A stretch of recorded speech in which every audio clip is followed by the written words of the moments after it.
প্রিয় দর্শক, আরও একবার হাজির হয়ে গেলাম প্রাণগুড়া মশলা নিবেদিত স্বাদের রান্না অনুষ্ঠানে, powered by Glitter antibacterial dish washing liquid. দর্শক, আপনাদের সাথে আছি আমি ফারহানা মিলি এবং আমার সাথে আছেন শেফ আফলাতুন নাহার।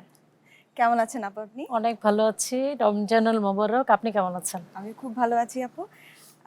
আজকে আপনি আমাদের জন্য কি তৈরি করে দেখাচ্ছেন? যেহেতু রমজান মাস, ইফতারের সময় সবাই আমরা পানীয় জাতীয় জিনিস দিয়ে ইফতারটা খুলি, তো আমি সেরকমই একটি জুস নিয়ে এসেছি, যেটা এখন যেটা সিজনাল ফ্রুটস, তরমুজ। তো ওয়াটারমেলন স্লাশি। ওয়াটারমেলন স্ল্যাশি। এটা তৈরি করতে আমাদের কি কি উপকরণ লাগছে?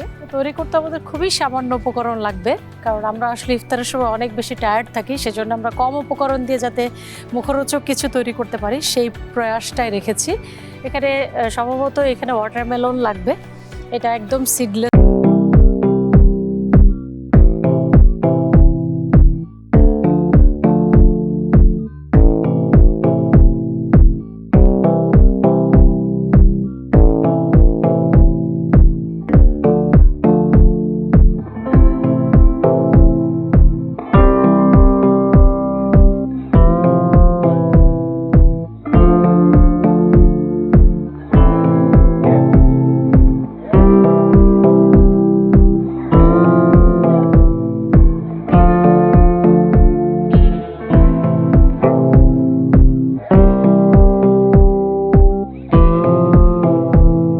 সেটা তৈরি করতে পারি এবং খুব সহজেই ইফতারের কিছুক্ষণ আগে এটা যদি বরফটা রেডি থাকে তাহলে খুব সহজেই এটা তৈরি হয়ে যাবে।